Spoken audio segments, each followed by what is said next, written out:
Perkenalkan, nama saya Muhammad Iksan. Kali ini saya akan membahas dan membuat salah satu produk olahan susu, yaitu dangke. Sebelum masuk lebih jauh, apa itu dangke? Dangke yaitu merupakan salah satu produk olahan susu yang difermentasi secara tradisional dengan teknik penggumpalan dengan pencampuran beberapa bahan sehingga akan dihasilkan keju lunak yang disebut dangke. Istilah dari dangke itu muncul berasal dari kata dankjewel yang diucapkan oleh orang Belanda sebagai ucapan terima kasih ketika disuguhi panganan tersebut oleh orang-orang Enrekang di Sulawesi Selatan.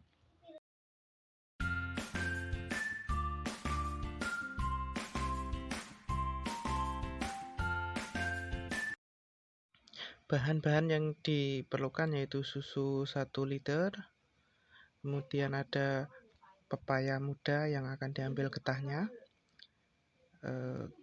kemudian ada garam yang akan diambil cukupnya saja, saringan teh untuk nyaring ket, mangkuk dan panci, kemudian ada pengaduk. Langkah pertama yaitu seset kulit pepaya hingga mengeluarkan getah.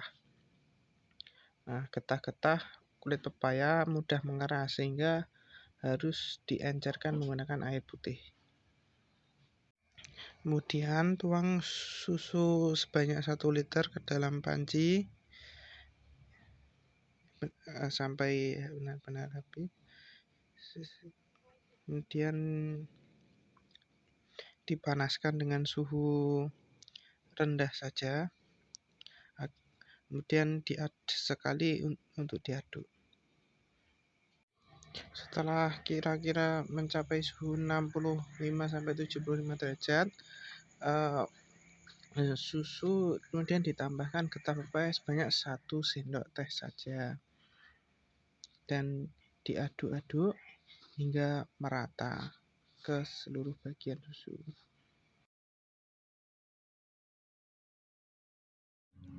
Setelah merata, kemudian ditambahkan garam sebanyak 1 sendok teh sebagai pengawet dan sebagai penambah rasa. Diaduk hingga akan muncul gumpalan seperti itu. Nah, gumpalan-gumpalan tersebut dinamakan curd dan cairannya dinamakan whey. Kemudian curdnya diambil dan disaring. Saya menggunakan saringan teh. Saringan teh ini juga berfungsi sebagai pencetak nanti.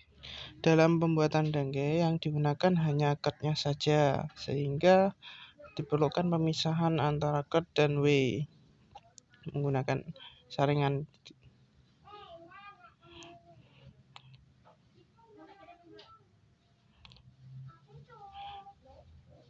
Menyaringnya dengan ditekan-tekan agar whey-nya keluar semua dan agar dangke yang dihasilkan padat. Dengan 1 liter susu, dangke yang dihasilkan hanya sebanyak satu saringan teh, yaitu sebanyak 130 gram saja.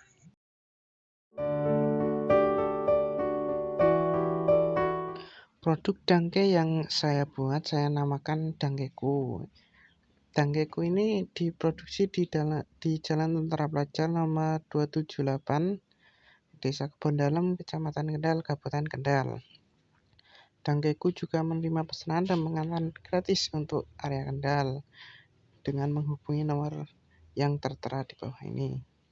Sementara komposisi dangke yaitu ada susu sapi segar, enzim papain yang didapat dari getah pepaya dan garam.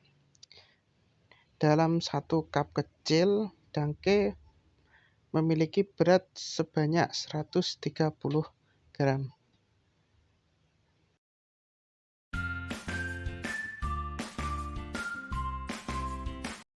Warna yang dihasilkan dangke yang saya buat berwarna putih kekuningan.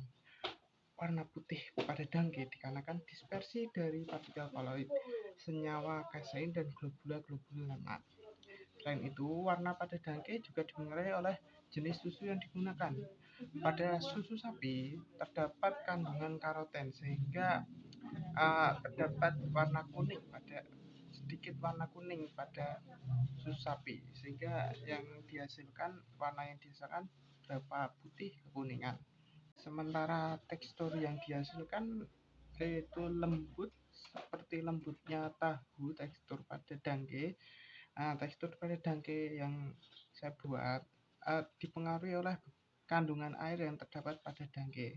Kandungan air yang tinggi membuat tekstur dangke rapuh dan tidak mudah untuk dibentuk. Aroma dangke yang dihasilkan berupa aroma seperti susu sapi. Nah, aroma ini timbul akibat adanya pemanasan yang membuat profil senyawa volatil dari asam lemak susu berubah. Aroma pada dangke susu sapi lebih terasa daripada aroma dangke susu kerbau. Rasa dangke yang saya buat berasa seperti rasa gurih seperti keju. Rasa gurih tersebut juga memiliki rasa khas susu. Rasa gurih tersebut timbul akibat adanya perpaduan rasa manis dari laktosa susu dan rasa asin dari garam mineral sehingga menimbulkan rasa gurih.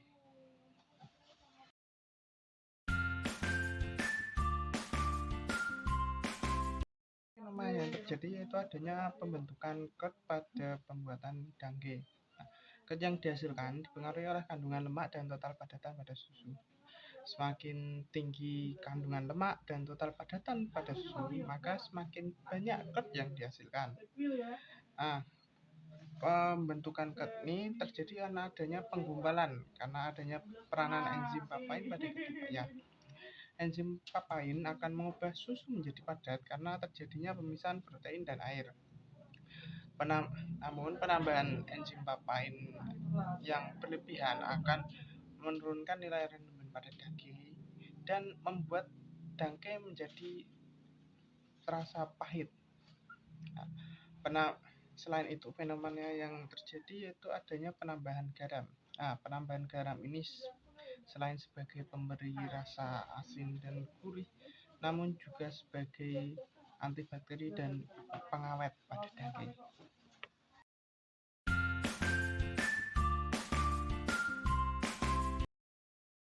Nah, kita akan menganjak ke kesimpulan. 1 liter susu sapi yang digunakan akan menghasilkan dangke sebanyak 130 gram. Dangke yang dihasilkan akan memiliki rasa gurih seperti keju, tekstur lunak seperti tahu, beraroma seperti susu sapi, dan berwarna putih kekuningan. Sekian video dari saya. Jangan lupa like, comment, and subscribe. Terima kasih.